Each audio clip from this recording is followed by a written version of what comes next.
E se você estava querendo novidades sobre o Raptor 3, esse motor aí revolucionário, dentro da própria revolução que já é o Raptor, hoje saiu uma coisa muito interessante. Você está vendo aí o Raptor versão 3 a nível do mar, que é esse aqui basicamente, né? Esse motor aqui que tem uma complexidade que muita gente acredita que ele não funciona. Então tem aí o teste dele sendo feito quando foi anunciado em agosto do ano passado. E assim, desde que mais ou menos essa época, a gente não teve muitas mudanças no que em imagens e né, outras especificações. Mas hoje vazou uma foto, vazou não, né? O pessoal do NASA Spaceflight conseguiu uma imagem muito maneira lá em McGregor, Texas, onde a SpaceX faz os testes dos motores deles com nada menos do que um Raptor vácuo na variante 3. E essa imagem aqui, cara, é muito impressionante, tá bom? Olha o tamanho da tubeira, a gente já viu, né, o Raptor vácuo outras vezes. Mas o que é interessante desse Raptor vácuo é que ele tem a simplicidade do Raptor na parte superior, né, desse Raptor a nível do mar, mas tem uma tubeira gigante, o que torna ele um motor, parece um motor minúsculo, assim, fraco até aí. Não, é um motor extremamente potente. Então, olha como que melhorou a tecnologia com relação a isso. Aqui nesse entorno dá para ver que ele está com a tubeira travada, né? Que eles colocam isso de propósito, porque a tubeira do Raptor é muito frágil, principalmente para o vácuo. Então, eles têm que colocar essas coisas, inclusive, para fazer testes em solo. A gente deve ver um teste disso aí acontecer em breve? Sim. Quando? Não sabemos. Tá bom? Infelizmente não sabemos. Mas é um sinal porque a gente não tinha visto nenhum desse. Tá bom? A expectativa era de que em algum momento fosse aparecer, mas deu as caras logo. E a gente tem visto o Raptor atrás do Raptor sendo testado. Inclusive, Raptor 3. Então a SpaceX já deve estar evoluindo essa infraestrutura toda deles de testes para poder atender ao Raptor 3 na variante para o vácuo. Lembrando, esses motores funcionam durante a subida, depois que ele já se separou do Super Heavy e tal, e então eles ficam ligados ali, tem uma tubeira maior. Esse aqui, lembrando que é a versão otimizada para o mar. Se fosse para ser a versão para o vácuo, a tubeira seria ridiculamente maior. Tá? Então, é um motor que vai dar muita potência para o Starship. Ele vai aumentar bastante o empuxo dele total, tanto no Super Heavy quanto no Starship, e vai permitir missões ainda mais agressivas em um futuro breve. E aí, para você ver um pouco sobre a diferença, essa aqui é a imagem primeiro que foi captada, né? Depois a gente conseguiu essa outra foto aqui do NASA Spaceflight também. E aqui você vê a diferença. Esse aqui é o Raptor a nível do mar, né? Ainda na variante 2, dá para ver também a diferencinha aqui, tem muito mais tralha, né? E o Raptor vácuo, né? Como ele já é maior, tá vendo? Tem umas tubeiras aqui diferentes e tudo mais, né? E aí toda essa complexidade aqui dessa parte do motor simplesmente foi retirada, assim como eles fizeram com o Raptor 3, que foi mostrado inicialmente.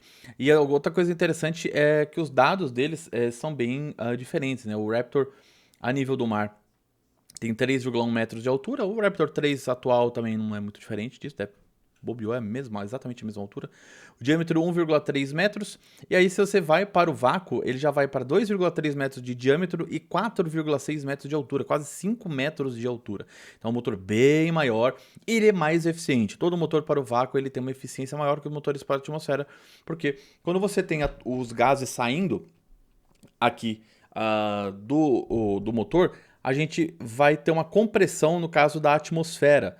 Tá bom? A atmosfera ela vai acabar apertando essa chama aqui e isso vai fazer com que ela perca um pouco de eficiência, vai formar um diamante de Mach e tudo mais. No vácuo é diferente. Então, quando você tem um motor para o vácuo, você vai ter essa tubeira maior e esses gases. Por quê? Porque esses gases, como agora não tem essa pressão estática, né, essa pressão externa, eles tendem a divergir. Né? Então, em vez de eles fecharem um pouco para cá, eles vão abrir para cá. Então eles fazem uma tubeira maior para direcionar melhor esses gases. Mas, ao mesmo tempo, acaba que testar motores para o vácuo no solo é muito difícil, testar na atmosfera. Por isso até que eles usam esses que eles chamam de stiffeners, que são essas peças aqui que servem para travar essa tubeira muito bem. Senão ela começa a ter problemas de descolamento de fluxo aqui e ela é destruída. Então ela começa a ter muita vibração e aí isso a gente já sabe pela explosão do Starship o que a vibração causa.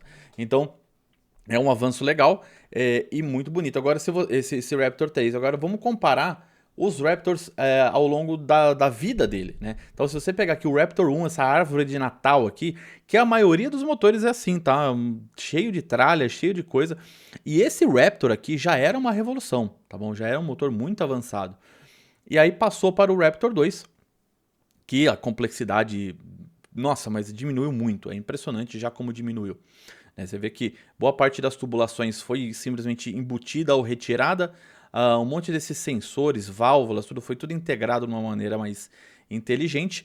E o motor foi ficando mais leve também. E aí a gente vê no Raptor 3 que aí os caras chutaram o balde, né? Chutaram o balde mesmo. Aí o motor é extremamente simples, tá bom? E aí você vai ter essas tubulações aqui já todas, o que até é interessante de notar é que essas tubulações aqui tinham muitas flanges, tá vendo? Aqui tem uma flange, uma outra flange aqui, uma outra flange aqui, aqui no meio, se eu não me engano, tem outra flange e outra flange aqui.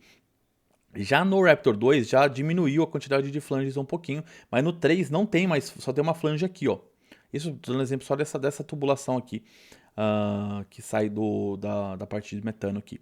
Então, isso tudo já facilita muito a montagem, dificulta a fabricação, mas facilita a montagem, né? O motor vai ficando mais simples do ponto de vista visual, que tem as suas dificuldades, como eu falei, vai ter que muita coisa que é usada feita em 3D e por aí vai, mas dá esse aspecto limpo, mas o mais interessante não é só o aspecto limpo, porque isso é só uma parte estética, mas é o fato de que quanto menos coisa você tiver aqui, menos coisa tem para dar problema.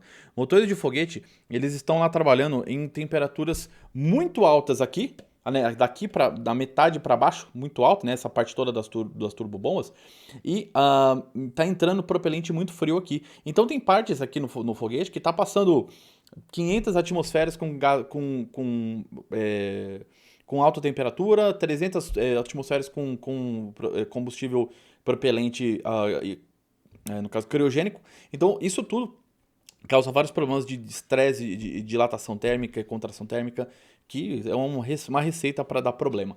Então, quanto menos coisa você tiver aqui, menos você vai ter para vazar. Várias dessas tubulações que a gente viu, elas foram integradas ao corpo do foguete para poder fazer com que isso tudo fique melhor, tá bom?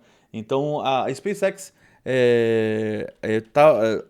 tá fazendo a produção escalar agora e também seguindo com os testes, tá bom? Seguindo com os testes do Raptor 3, agora inclusive com essa parte de lá em McGregor. Ainda tem mais uma imagem bacana aqui, que é essa comparação aqui da frota dos Raptors.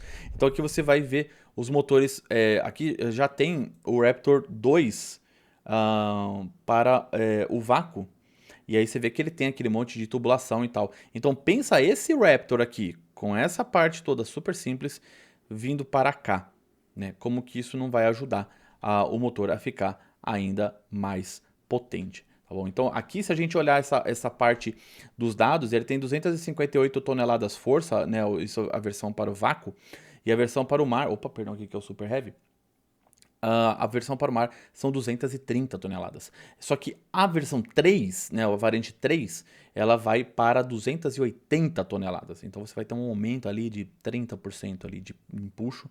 E para o vácuo, a gente não duvida nada que o negócio deva quase atingir aí as 300 toneladas força. Coisa entre 290, por aí. Então, se a gente considerar a diferença aqui de 20, né, que dá, então deve dar umas 280, umas 280, talvez até 290. Esses aí são dados que a gente vai ter que aguardar a SpaceX divulgar, tá certo? Mas temos a imagem, temos o bichão aqui, tá? O Raptor Vácuo apareceu ali para você se deleitar com essa imagem. Se você quiser ter um Raptor para você, tem na loja do fogueteiro, onde você entra em spaceorbit.com.br, e também outros produtos relacionados ao Starship, tem miniatura do Starship lunar e muito mais, tá bom? Manda um pix aqui pra gente, para ajudar o Space Orbit a continuar existindo, para pix@spaceorbit.com.br, e aí deixa a sua opinião, o que você achou. Muito bom esse Falcon, eu tô com Falcon na cabeça, com esse Raptor 3 para o vácuo, e quando você acha que ele vai voar, qual Starship vai receber esse bichão aí? Um beijo no seu coração e até mais. Tchau.